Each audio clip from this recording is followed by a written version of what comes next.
Laban ng Ginebra at Northport, iimbestigahan. Panalo ng Ginebra, babawiin. Magnolia pa yata ang papasok sa finals? Ayo to SMC. Troy, may banta kay Poy. Halika't ating pag-usapan yan mga Lods. Sa wakas, at natapos na ang laban sa pagitan nitong Ginebra at Northport Batampier sa semi-round. 4-1 record nga in favor of Ginebra. Bigo nga makita ng mga PBA fans ang magandang laban sa pagitan nitong Ginebra kontra Northport Batampier matapos tampakan nga lang ito. Tila ibang Northport nga ang bumungad sa Ginebra matapos mag-top seed sa elimination round. At wala ngang kahirap-hirap pa na winalis nga lang ito. Katakataka nga biglang nagbago ang laruan nitong Batampier. Ayon nga sa mga ibang fans ay tila ba inutos sa taas na magpatalo itong Northport para nga makapasok sa finals ang Ginebra. Kung totoo man ito mga Lods ay laking sampal ito sa PBA at dapat bigyan ng pansin at magkaroon ng investigasyon ukol dito. At balita din natin mga Lods ay tila ba dinulog ito ng PBA at magkakaroon di umano ng investigasyon ukol sa nasabing laban nitong Ginebra at Northport Batampier. Pag napatunayan na may anomalya, ay posibleng mawala ng bisa ang pagkapanalo nitong Ginebra na maaari pang mapunta isa dito sa Converge, Magnolia at Meralco Bolts. Ayon pa sa balita mga Lods ay posibleng patawan ng mabigat na parusa kung mapatunayang may paglabag sa laban. Kayo mga Lods, ano sa tingin nyo? May anomalya ba sa laban ng Ginebra kontra Northport Batampier? O sadyang hindi lang talaga kaya ng Northport itong Ginebra? At kung mapatunayan na may paglabag sa serye, sinong team ang narapat na maglaro sa finals? Comment ka Lods at ating pag-uusapan yan. At mapunta naman tayo sa isa pang balita na si Aldin Ayo ay kukunin na ng SMC.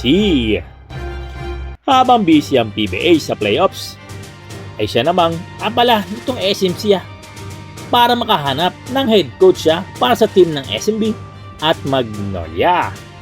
Ang maagang pagkakalaglag ng mga ito sa Commissioner's Cup ang nagtulak sa management para palitan ang mga coach nito. Balita nga natin mga Lods ay uunahin munang palitan ang coach ng Magnolia na si Coach Chico Victolero. 2018 pa noong PBA Governors Cup nang huling magkampiyon itong si Victolero. Kaya naman napapanahon na para palitan ng taktisyan. Kaya nga sa ating nasagat na chismis mga Lods ay target di umano itong si Coach Aldin Ayo. Mukhang okay din to mga Lods. Converge ang huling nahawakan team nitong si Aldin Ayo noong 2022 hanggang 2024. Sa 2 taon nito sa Converge ay quarterfinals nga lang ang nainabot ng Converge. At may record na 22 wins and 34 losses in 56 total games mga Lods.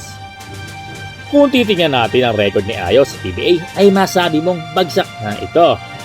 Pero alam naman natin ang kakayahan ni Ayo nung nasa amateur pa nga ito mga Lods, na kung saan nakapag-champion siya sa NCAA at UAAP. Dahilan para tanghaling Coach of the Year noong 2015.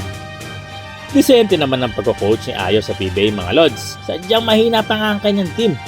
At aminado tayo na wala ang star sa kupunan.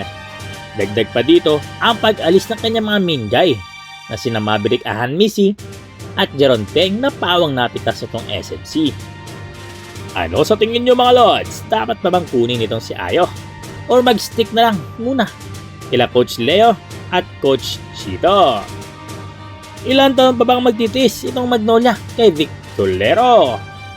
Comment ka Lods at ating pag-uusapan yan. Isang magandang series ang inaasahan sa pagitan nitong Ginebra kontra TNT. Marami tayong dapat abangan sa banggaan ng dalawang koponan. Isa na dito ang pagharap ni Troy Rosario sa former team niya na TNT. Magiging threat kaya itong si Rosario sa TNT? At paano makaka-apekto sa series ang pagka-injured ni Jason Castro? At isa pang dapat nantayan dito mga lods ang magiging performance ni Rain ng Batak para nga sa TNT.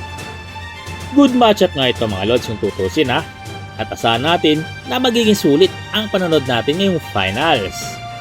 Sa ganda ng laro nitong si Troy Rosario, masabi ko na good fit ito sa Ginebra. At kita naman, kahit na sa maikling panahon ay madali nakapag-adjust ang former Gilas player.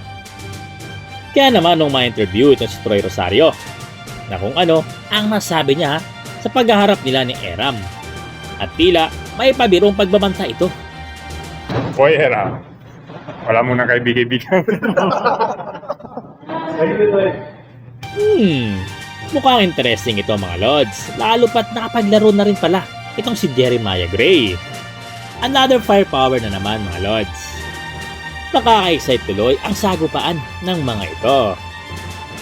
Kayo mga lods, ano ang inaabangan nyo sa tagpuang Ginebra kontra TNT? Magiging big factor kaya ang pagkawala ni Jason Castro? Sino ang need mag-step up? At para naman sa Ginebra, si Troy kaya ang magiging asset ng team?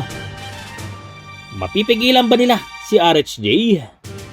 Comment ka lods at ating pag-uusapan yan.